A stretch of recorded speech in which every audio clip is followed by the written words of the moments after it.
Welcome back to Walking with the Chosen. I'm your host, Shay Keith.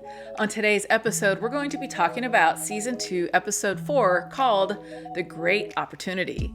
In this episode, we get to meet Jesse and Simon, two brothers living in Jerusalem, and it shows their whole life story from the age of about 8 or 9 years old on Jesse, and when his little brother was born, all the way up until they're older men, almost 40 and probably in his 40s. This show is jam-packed full of good information and wonderful miracles. We're also introduced to Atticus, a cohorte urbanae, also known as a marshal or an elite social investigator. He is a new Roman that we're introduced to, and you might as well settle in and get used to Atticus. And you might notice Atticus always has some food in his hand. He seems to like to eat a lot.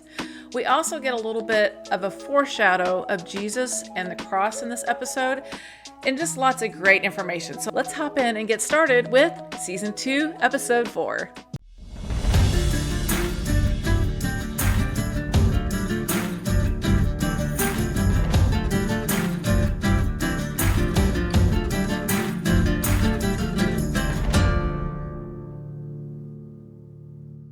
Sunday. Oh my gosh, write this down in your calendars. 6 p.m. Central Time. Sunday, February 16th, Dallas is doing a huge live stream. This is the one that I've been waiting for because he's going to be talking about being a background extra and how to get signed up for that for Season 6. And Season 6 is 24 hours of the crucifixion. It might be one of the hardest seasons to be a part of, but I think it's very important to be there. And I'm really praying that I get the opportunity to return again for this season. And maybe if I'm lucky, bring my niece with me as well, so we can both experience this together. But this is going to be a very big night of news. He's going to be talking about the whole Chosen universe and the upcoming, the 5 and 2 studios and where all they're leading with that. So I highly recommend that you are there Sunday night, 6 p.m. Central Time. And you can watch it on the Chosen app, and you can also see it in YouTube. News alert number 2 isn't really anything about the Chosen, but it is about Angel Studios. And since the Chosen came from Angel Studios, I thought this would be a fitting time to introduce you to a brand new cartoon or animation called The King of Kings, and it comes out on Easter.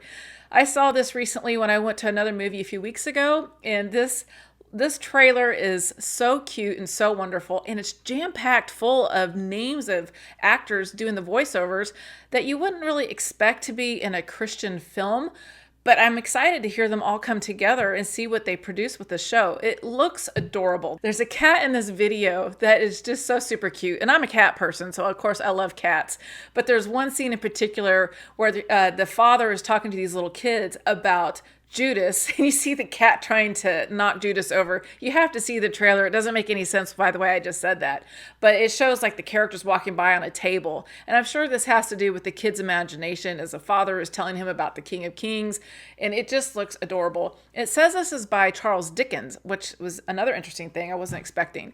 So you definitely want to check that out on Easter, The King of Kings.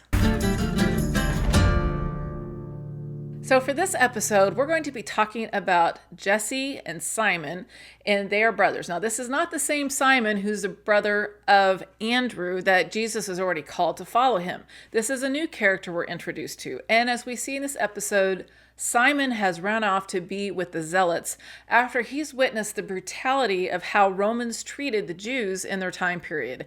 Unfortunately for Jesse, he fell out of a tree when he was a young guy, and he lost the use of his legs. And for 38 years, he is paralyzed. And for 25 of those years, he hangs out at the Pool of Bethesda.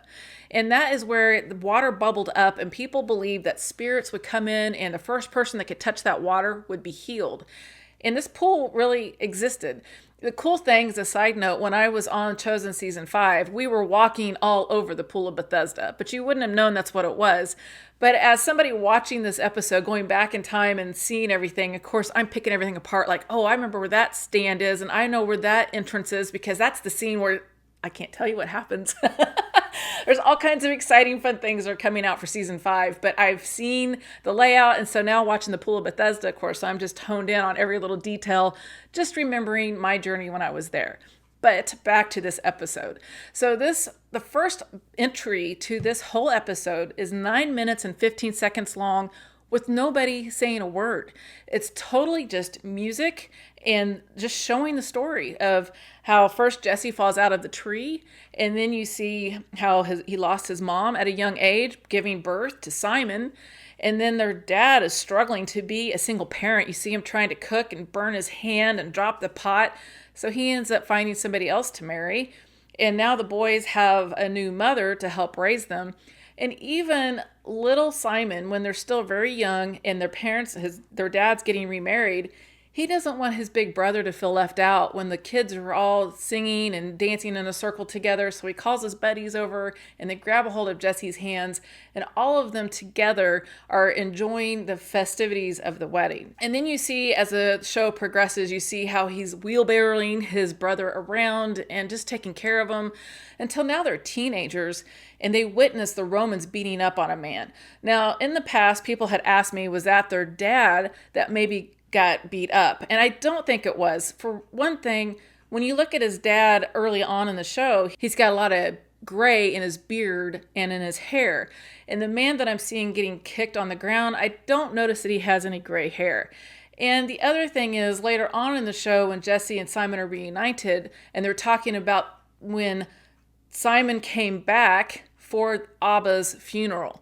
So I'm pretty sure that that wasn't their father that they witnessed. But still, he witnessed other Jews getting beat up by the Romans, and that was enough to push him over the edge and decide that he wants to do something better, and he wants to join the Zealots. He wants to get rid of these people who have come in and taken over their land. Unfortunately, once Abba passes away, Jesse's on his own. He doesn't have anybody to help take care of him. Who's going to push him around in a wheelbarrow now? He's got it to survive on his own, and he ends up at the Pool of Bethesda, hoping that somebody might help him get into that water. And unfortunately, as the story unfolds, we find out that never happens. The other thing we see happen in the introduction is that we see that Simon is really learning how to be a zealot. We see him practicing with some sort of dagger, and we see him working with all the other upcoming zealots. We see him practice an actual, how could I go about killing somebody, using his street smarts and figuring out a way to outsmart the people he's trying to kill. And he's very successful. So they want to send him to Jerusalem in order to take out this Roman that they don't like. And this Roman is very well protected, but they know if they take care of him, then it's going to help them get rid of these people living in their communities. Simon goes to Jerusalem to meet up with other zealots and to become the leader of this perfect assassination that they've been working on. But there is somebody waiting for him. Atticus was watching the zealots. He knows Simon has got a task that he is supposed to perform. So he keeps his eye on him, memorizes his name. He watches when he comes through the gates. He's like, I'm going to take this guy out, and I have a plan. So Atticus is somebody that you could tell has a little bit of authority. And as I mentioned earlier, he's always got food in his hand. And he is just very calm, cool, and collected. Atticus is one of these people that you kind of love to hate. I mean, he's a bad guy, right? He's on the Roman side, but there's something about him. And as you'll see in future episodes, if you haven't gone past season 2, episode 4, you're going to see Atticus a whole lot more often. And I have a feeling he'll be very important in the show, even into season 7. That is my idea. That's what I think is going to happen. And I can't wait to see how they use his role in the future. So definitely pay attention to Atticus. While we have that story growing between Simon and Atticus, we also have the Feast of Tabernacles taking place. This is Nathaniel's first big job as an architect with his new group of friends, and his task is to come up with a booth or a tent that they're all going to be staying in order to fulfill God's request that they do these feasts every year. And the Feast of Tabernacle was created to help so that the Jews would remember that they came out of the wilderness back in Exodus. They had to wander around for 40 years, and they didn't always have the provision that they needed. And that's why they do these tabernacles, or this tent or this booth, is to help them remember. So if some rain falls through, or they get a little bit of sun during the day, well, that's probably what they had to deal with when they were wandering through the wilderness. So it's very important to their traditions that they follow this. But one of the things that you'll notice throughout this episode is you'll hear Zephaniah. He comes up quite a bit in scripture. First, you see it with Simon as he's getting ready to leave the Zealots and head to Jerusalem. He listens and then he repeats Zephaniah. And then later, when they're talking about the tabernacle, and then when they're talking later on, when again Simon's in Jerusalem and he's walking past one of the rabbis talking about something, he's also quoting from Zephaniah. So Zephaniah is used quite often throughout this episode, as well as Zechariah. So you'll see both of those prophets mentioned throughout this episode. And incidentally, this whole episode, as far as having somebody that's getting healed by Jesus at this Pool of Bethesda, actually comes from the book of John. And at the end of the show, I will give you all the information on where you can find these Bible verses in case you would like to go back and read up on where this actually takes place in the Bible. So during the Shabbat meal, there is a good conversation that I really enjoyed. And the first time that I saw this, I wasn't even a Christian yet. I mean, really, I guess, yes, I was baptized as an infant, but yet my heart wasn't transformed yet. I wasn't really walking with Jesus. So I didn't even understand what they were talking about. Like, okay, they've got this tent out in the wilderness and you see a whole bunch of other people set up the same way. They're all celebrating this feast. But I'm like, what? Why is Big James so upset? And even his brother John, they're both kind of upset about the fact that someday all the people that were enemies of Israel will all sit around in and celebrate the Feast of Tabernacles together. And you can just see kind of that look on James and John's face. It reminds me of back on the very first episode, The Sons of Thunder, on season 2, episode 1, where they're like ready to take out the Samaritans.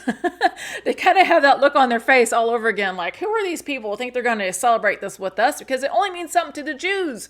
We're the only ones that had to live out in the wilderness. Jesus replies, everyone has a wilderness moment. I think we can all agree we've all had those moments where we felt like we were either outcast or we're struggling on our own to get to the next place. We're all trying to get to our promised land. We're always on that journey.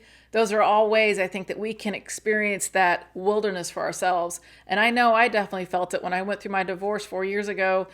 There was a period of time where I just felt like I was out on my own, looking for Jesus, but I didn't know I was looking for him. So that's what I think he means when he says that everybody has a wilderness moment. We finally get to see Simon and Jesse have their big reuniting moment. Simon comes up to Jesse because I'm sure he's thinking, I may not survive this. He's already seen the crosses outside of the gates of Jerusalem. He knows that somebody's hung there because of murder. So you know Simon is struggling a little bit internally. I mean, he's obviously trained for this. He is a trained killer. He's somebody that's come here to take care of this Roman and hopefully return back to the Zealots successfully, he hopes. He goes over to his brother and his brother doesn't really recognize him. I mean, they haven't seen each other for 25 years. So he comes up and he says, do you remember me? I'm your brother Simon. And Jesse's like, there's no way. You're only 30 years old. And he goes, no, I'm almost 40. So they have a little bit of a conversation. But Jesse is very upset with his brother. He doesn't like the fact that he ran off and left him, nor does he like the fact that he's a trained killer.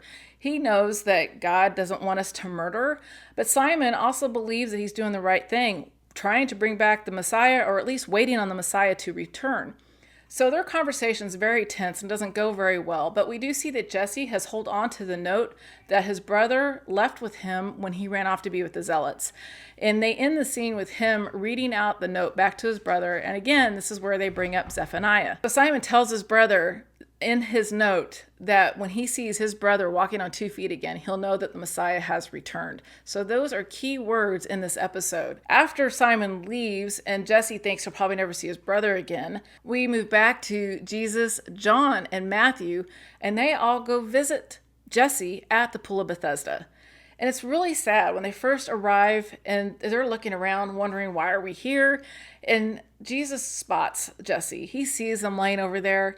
And he points out who he is. And he goes, that's the one we're here for. And they're like, who? And he goes, that one. The one who's been here the longest, but doesn't belong. Once Jesus points out Jesse, there's a very tender scene that unfolds. We see Jesus approach Jesse and wants to ask him a question. And Jesse's confused. Like, why would this Jewish man want to ask me any question? And he feels like he doesn't really have many answers, but he's willing to try. So he starts to sit up as he listens to Jesus. And Jesus asks him if he wants to be healed.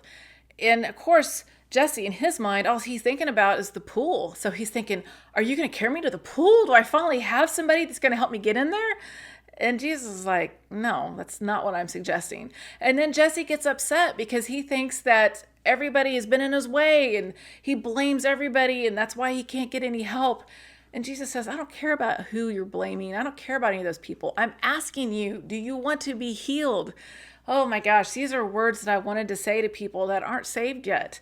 You see them struggle in whatever they're dealing with, and you just want to ask them, like, do you want to be healed? Do you want to be changed? Do you want to be transformed? Do you want Jesus to step in and do a beautiful thing with you? And it's so hard to explain that to somebody who's never experienced it. And we know in this scene, Jesse's never experienced that. He's had witch doctors work on him, and he's had doctors look at him, and here he is hanging out at this pool, and he's still not healed. For 25 years, he's sitting there. And for 38 years, he's dealt with his disability. So I'm sure he's really struggling and wishes that somebody could save him. But he's probably not really thinking the Messiah is just going to walk up and offer to heal him either. So we watch Jesse finally listen to Jesus, and Jesus says, I'm asking you, do you want to be healed?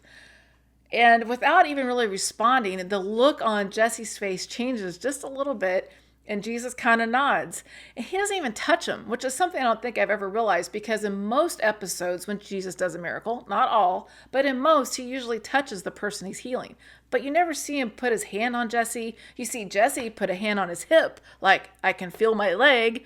And Jesus tells him to pick up his mat and go home. So we witness him do all of that. But of course, Jesus is also making sure the Pharisees are watching. He looks over his shoulder just to make sure, because this is Shabbat after all. And the Pharisees don't think that you should be doing any kind of healings on Shabbat. So they don't know what's happening, but they hear laughter and they're looking over there like, what's happening? So Jesus walks off after he does his miracle. That's his mic drop moment, right? And then we see Simon come back to him and say, don't forget to pick up your mat. And Jesse's confused, like, why is that important? He goes, because you're never coming back here. In my mind, I'm thinking, you've been set free. This is your freedom. You get to move on with your life now, never to return to this place. And so he gets up, and you see the Pharisees come over and go, whoa, whoa, whoa, whoa, what are you doing? Why are you picking up that mat? And John and Matthew were just kind of watching, and John gets a little bit upset at the Pharisee, like, why are you getting upset with him? And so they have a little bit of a disagreement, but Matthew coaxes John to leave. So you see them walk away, and they're asking, like, well, who was he? And he's like, I don't know. He didn't give me his name. Jesse doesn't know who healed him. He doesn't know it was the Messiah. He just knows that somebody told him to get up and walk away. But the next scene is the most important one, because we see Simon, he still has his mission. He still has to go kill the Roman. And we see Atticus is now dressed up as that Roman he's supposed to kill. So Atticus is all prepared. He's going to kill Simon. And Simon's getting ready to do everything. He knocks over the fruit with his basket by bumping into the guy. The other guy starts the fire. And right as he was picking up all the fruit, he happens to look out through that opening and sees his brother walk by. And all of a sudden, he's like, wait, what? He gets up and just walks off. And the other zealots are kind of standing around like, what's happening? And Simon walks away. Even Atticus is confused. Like, what would cause this man just to get up and walk away? And you see him walk through that opening, and you don't hear their voices, but you can tell that Simon calls out to Jesse. And Jesse turns around, and he's smiling, and he's doing a little dance like, I'm up on my legs. Can you imagine? He's been laying around for 38 years, and Simon knows exactly what it was like to grow up with his brother as an invalid, and yet here he is dancing in front of him. His mind just had to be just so confused and wonder and bewilderment and like, what? How do I process this? It's such an awesome moment to be able to be witness to that. And you also know that he has to be thinking, wait a minute, he's on his own 2 feet. That must mean Messiah has come. Oh, wow. So many things have to be processing in your brain all at the same time. And Atticus happens to look over and he sees Jesse with his brother Simon. So I'm sure he's probably going, what just happened? What would cause a zealot to go off of their path? He already knows that Simon's capable of doing this mission. He watched him train for it. And yet he didn't carry through. He walked off and left that mission incomplete. What will that mean for Simon in the future? That he did not carry out the task, because earlier when he was still with the Zealots, he was told, carry out this task, Simon, or never return. Pretty much probably means, or you're going to die because you didn't do what you're supposed to do, being part of the Zealots. But that was such a great scene, because then we see them together and they're happy. And then Simon leaves. You see Yanni going up to talk to Shmuel. And Shmuel is listening and thinking. And all of a sudden it dawns on him, oh, this must be Jesus. He's back on Shabbat doing more healings. The little wheels in Shmuel's head are turning as well. So we'll have to wait till the next episode to see what happens and what their next little gangster move is to try to do something with Jesus. And they return back to Jesus walking out of Jerusalem with the 3 disciples. And as they're walking out, Matthew has to question Jesus. Why did we come? 30 minutes would not have made any difference to that man, especially after being there for 38 years. But obviously 30 minutes would have made a terrible difference for Simon's life. He would have gone through with the murder and he would be murdered himself. So the fact that Jesus' timing was just perfect, it's just a God thing to do to make sure that they showed up and healed him so that he'd run off and save his brother too. So 2 brothers were both saved in this episode. They were both healed and they were both set free. I think that was just beautiful. Again, the way the Chosen writers all tie this together with a cute little bow on top and just make it all make sense. As they walk away, we see Jesus telling the disciples, sometimes you just have to stir up the water. And then that great music for Trouble comes on as you see Jesus walking off. How about you? What was your favorite moment in this episode? Be sure to post it in the comments below or go over to the Facebook group, Walking with the Chosen, and share your thoughts there. I would love to know what stood out to you in the show. What was the most important part to you? Let me just give you the few verses that I think you might want to go investigate. First, you have Zephaniah chapter 3, verses 15 through 17. This is God's promise to remove judgment and his presence among his people. Then we have Zechariah chapter 14, verse 16, the prophecy that all nations will worship the Lord at the Feast of Tabernacles. Then we're back into Zephaniah chapter 3, this time verses 18 and 19, God's promise to gather his people and remove their burdens. And then finally, this whole story is under John chapter 5, verses 1 through 17. This is the story of Jesus doing the healing at the Pool of Bethesda, and it's directly tied to Jesse's healing. Well, that's all I have for this episode. I highly encourage you to come check out the Walking with the Chosen Facebook group. Please join, especially if you're interested in being a background extra, because we will be sure to let you know as soon as we know when you can submit your form or your email or whatever it is they're going to ask for this year. Last year, there was a $400 donation for your time to be on set. I don't know what it'll be this year. It might be more, might be less. They may have new rules in place. We have no idea. We're all going to learn together very, very soon. So I hope that you will consider checking out my Facebook group so you can stay up to date with that. This week, take what you've heard today and share it with someone who needs to hear about Jesus. Pray, reflect, and grow closer to him in your journey of faith. Let's keep walking together one step closer to Jesus. See you next time.